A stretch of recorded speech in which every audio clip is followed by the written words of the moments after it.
देश का मूल बीज मूल मालिक है, उस दिन से नींद हराम हो गई है। अब इनके दिमाग में एक ही सवाल खड़ा हो रहा है कि हम इस देश के मालिक साबित करें तो कैसे करें।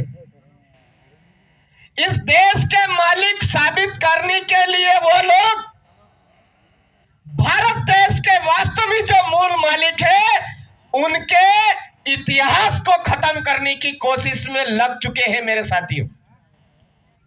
उनकी मूल पहचान, बोली, भाषा, संस्कृति, रीति रिवाज, परंपरा, वाद्य यंत्र, सारी चीजों को मिटाने के लिए डट चुके हैं, जुड़ चुके हैं। हम सबको हमारी अपनी बोली, संस्कृति, रीति रिवाज, परंपरा, सारी चीजें, हमारे औसत सारी चीजें वापस अपने हाथ में लेने की जरूरत है। क्यों? क्योंकि कल तक इस तरह के हेरे गेरे आ जाएंगे और वो बोलेंगे राणा पूंजा भील नहीं राजपूत है, उन्होंने लड़ाई लड़ी महाराणा प्रताप के साथ में, राणा को महाराणा बनाया। उस टाइम में जिस तरह से आज मैं सवाल खड़ा कर रहा हूं, ऐसे कैसे वहां भी सवाल खड़े हो सकते हैं। चलो कोई बात नहीं, आपने उस टाइम में लड़ाइयां लड़ी तो लड़ाई में क्या काम में आया? तीर धनुष काम में आया। चलिए तीर धनुष बना के बताइए, तीर धनुष बना के बताइए। फिर जो तीर धनुष बना लेगा, धनुष बना करके तीर करके छोड़ देगा, सही निशाने पे लगाएगा, धनुष किस तरह से पकड़ी जाती है वो सही साबित हो जाएगा। वो भील आदिवासी उल्टी धनुष पकड़ेगा, वो अपने आप साफ जाहिर हो जाएगा कि ये कहीं से जबरदस्ती नकली है, वो बन रहा है। सही या गलत? नंबर 2, उस लड़ाई में और क्या काम में आया? गोफन काम में आई। चलिए कोई बात नहीं, उस लड़ाई में गोफन से सबसे ज्यादा पत्थर बरसाए गए, आप गोफन बना के बताइए। तो जो वास्तव में देश का मूल बीज है, मूल मालिक है, वो फटाफट गोफन बना के बता देगा। और गोफन ऐसी बनाएगा, पूरे देश के जो मूल मालिक बनाते हैं वो किसी भी कोने में होगा, उसी तरह से गोफन बना के बता देगा। सही या गलत? और जो नकली आदिवासी नकली देश का मालिक बनने की कोशिश कर रहा है, वो बना के बता पाएगा?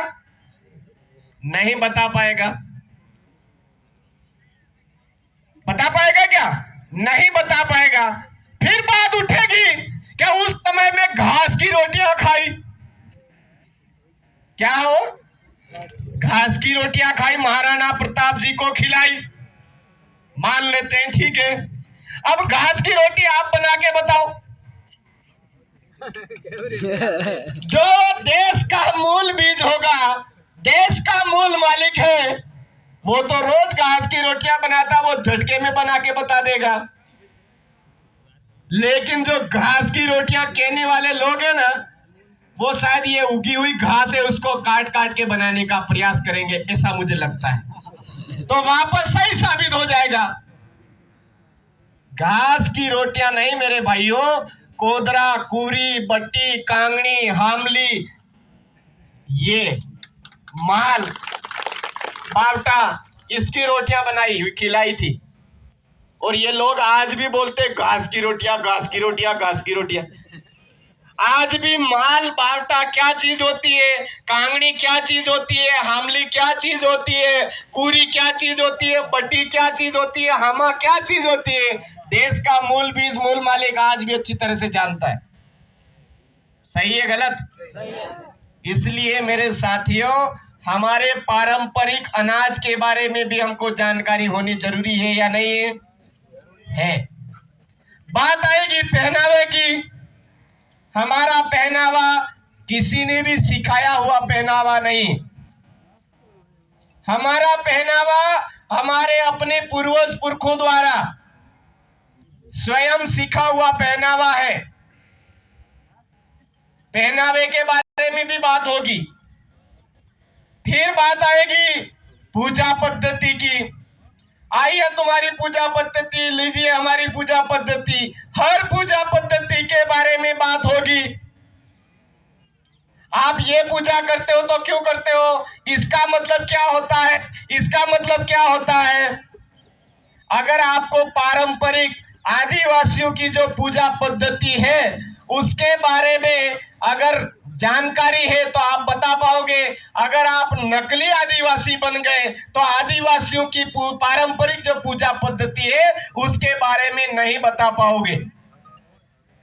तो इसके माध्यम से इस पूजा पद्धति में मैं एक बात और जोड़ना चाहूंगा। हमारे आदिवासियों की पूजा पद्धति को खत्म करने के लिए ही ये लोग जबरदस्ती हिंदू हिंदू कर रहे हैं। आदिवासियों की पूजा पद्धति को खत्म करने के लिए ही ये लोग जबरदस्ती आदिवासियों को ईसाईकरण में ले जा रहे हैं। इधर कोटड़ा साइड में आया था, हमारे बहुत सारे भाई जबरदस्ती ईसाई बन गए और ईसा मसीह के खिलाफ एक शब्द सुनना पसंद नहीं करते।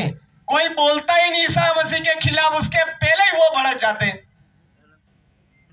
तो मेरे भाइयों, आपको समझने की जरूरत है, ये हमारे देश के मालिकों को बांटने का तरीका लगा रहे हैं वो लोग। हमारी मूल पहचान को खत्म करने का तरीका लगा रहे हैं वो लोग। इसलिए हमको हमारी अपनी पूजा पद्धति जो धर्म पूर्वी है उसको समझना है, जानना है और अपनाना है। इस्लाम